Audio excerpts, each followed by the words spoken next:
मेहरौली के घने जंगलों के बीचों बीच ठाकुर महेंद्र प्रताप सिंह की हवेली वीरानी की चादर ओढ़े खड़ी थी।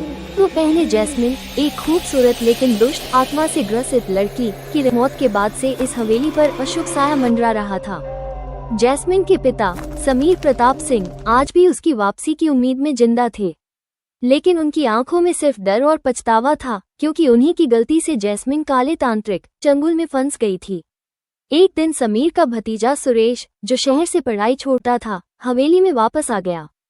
उसके साथ उसकी माँ, समीर की बहन और उसकी दोस्त अनीता भी आई थी। गांव वालों ने दी थी कि इस हवेली में जाना खतरनाक है, लेकिन सुरेश ने उनकी बातों को नजरअंदाज कर दिया।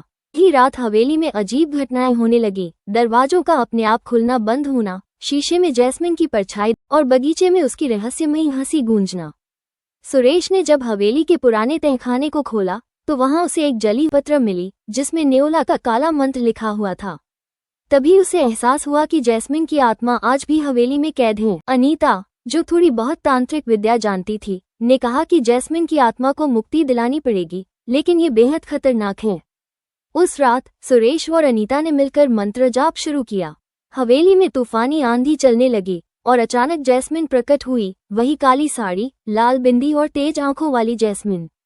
उसके आते ही पूरा माहौल सिहर उठा। जैस्मिन ने सुरेश को देखकर रहस्यमयी मुस्कान दी, लेकिन उसकी मुस्कान में केवल मौत छुपी थी।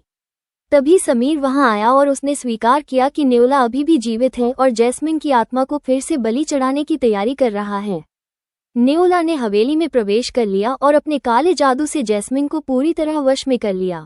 जैस्मिन की आंखें काली पड़ गईं और चेहरा और भी भयावह हो गया। सुरेश ने ताम्रपत्र पर लिखे मंत्र का अंतिम श्लोक पढ़ना शुरू किया, लेकिन न्योला ने उस पर हमला कर दिया। अनीता ने अपने रक्षा कवच से सुरेश को बचाया।